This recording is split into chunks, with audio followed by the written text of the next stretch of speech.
did not look good in the first half. What changed in the second half? We stayed the course, stayed together, didn't ride the highs, didn't ride the lows. Just told ourselves at halftime, we really felt like we were hurting ourselves in the first half. Going out there and just trying to execute each and every given play.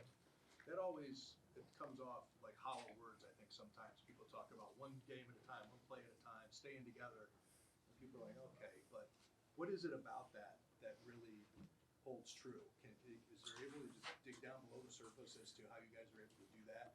Well, I think it's the love that each man in that locker room has for each other. The willingness to put their body on the line in order to not let their teammates down, and I think that's the driving force. It's the relationships in that room, and whether we're playing really good, whether we're playing really bad, this team, we're going to stick together and continue to fight and continue to try to find ways to win football games, and I think we saw that tonight.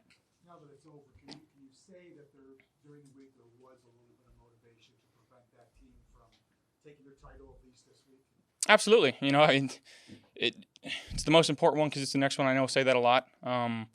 It's no different. We understood what was at stake, but at the same time, that wasn't really in the back of our heads. We were just, hey, we got to find a way to win a football game, and that's what we did tonight. On the road against a team that just won 10 games in a row, I know that you talked about rebounding at halftime, but what sparked you guys? Because it felt like there was no hope for a while there.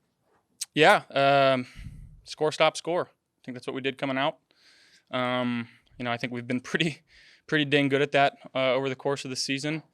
Now, obviously, we want to start faster. We don't want to continue to put ourselves in these holes that we're finding ourselves in. But being able to dig ourselves out and be battle tested come down the stretch here. But yeah, I would love to find ways earlier on in the game to get things going, so we don't have to put ourselves in that situation. You said score, stop, score after the Steelers game. I think it was you guys were on defense, stop, score, stop, whatever it was.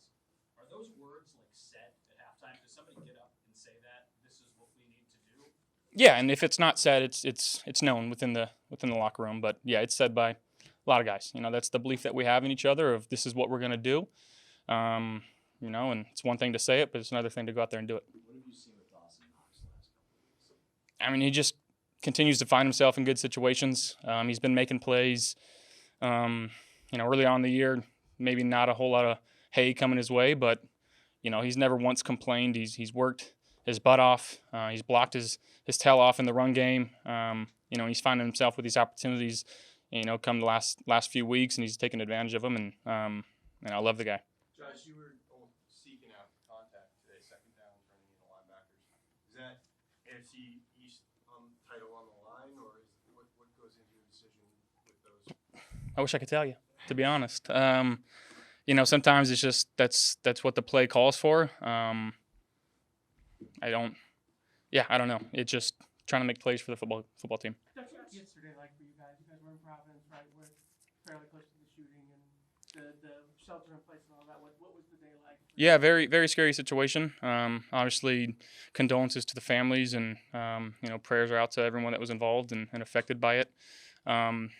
It's a terrible thing. But yeah, obviously, we're out. Some guys are eating dinner, blocks away from where it was going on and, making sure that we were getting updates from our team. And I thought we did a great job of communicating with everybody and adding some extra security, at the hotel. But, very scary situation. You were already in town, and you were able to get out of the hotel before and after? Correct. So there were guys out and about? Correct, yes. I was told that you had got in right as it was happening. You went right to the hotel, so that was not true. You guys were in and... I don't know the timeline exactly, but I know there was guys at dinner when the text was being sent out.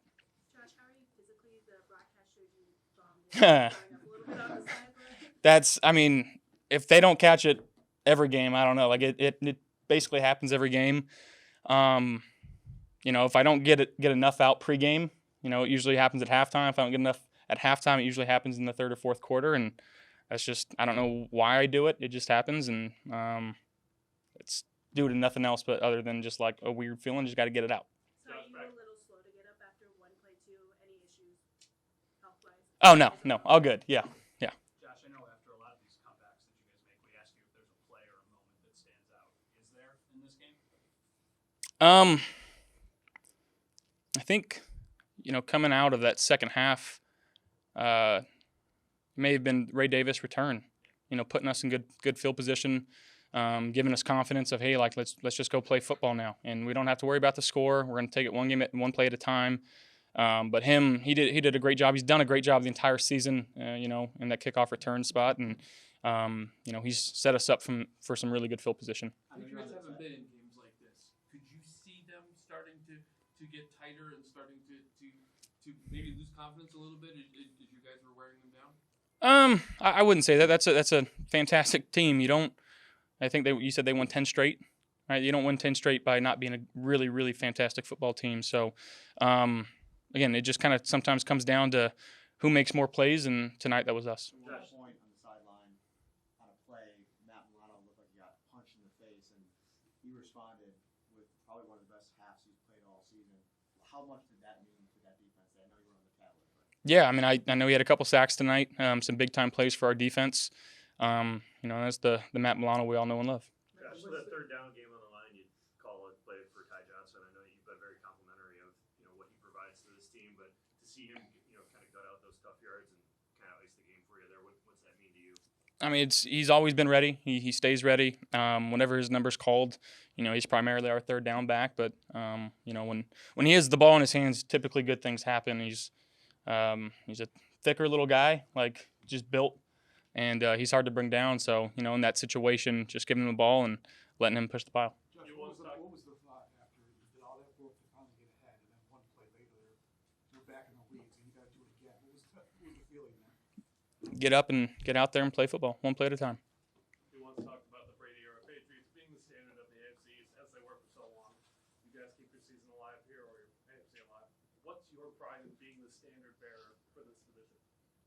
Well, honestly, we're not in first place right now, so I can't say that we're the standard bearer. Obviously, the last 5-ish years, we've found sustained success, but never been able to, punch our ticket to the Super Bowl. And at the end of the goal, that's every team's dream. And our goal is not just to win AFC Easts. You got to get into the playoffs to give yourself a chance to win a Super Bowl. So that's what we're trying to do. Big news over the last 48 hours. I mean, has this weekend been a bit of a whirlwind for you? I've known for a long time, right? So it's not that crazy to me. But yeah, I mean, obviously the love that I've received from, teammates and friends, it's a really cool, special moment in my life and in my wife's life, and yeah. Josh, your team and you don't lack for confidence, but when you're able to win a game like this, down 21-0, whatever it was at halftime, what does it do? Anything? Because you guys do play at such a high confidence level, but then to be able to do that, there has to be some sort of growth or realization, no? I think it's maybe over the course of the season what we've done, and you saw it today, of what makes this team of, we're not out of it. We're going to continue to fight one play at a time, no matter what the score is. If it's in the third quarter, it's in the fourth quarter, whatever it is. If we've got a chance and we got the ball, we feel like we like our chances, and that's that.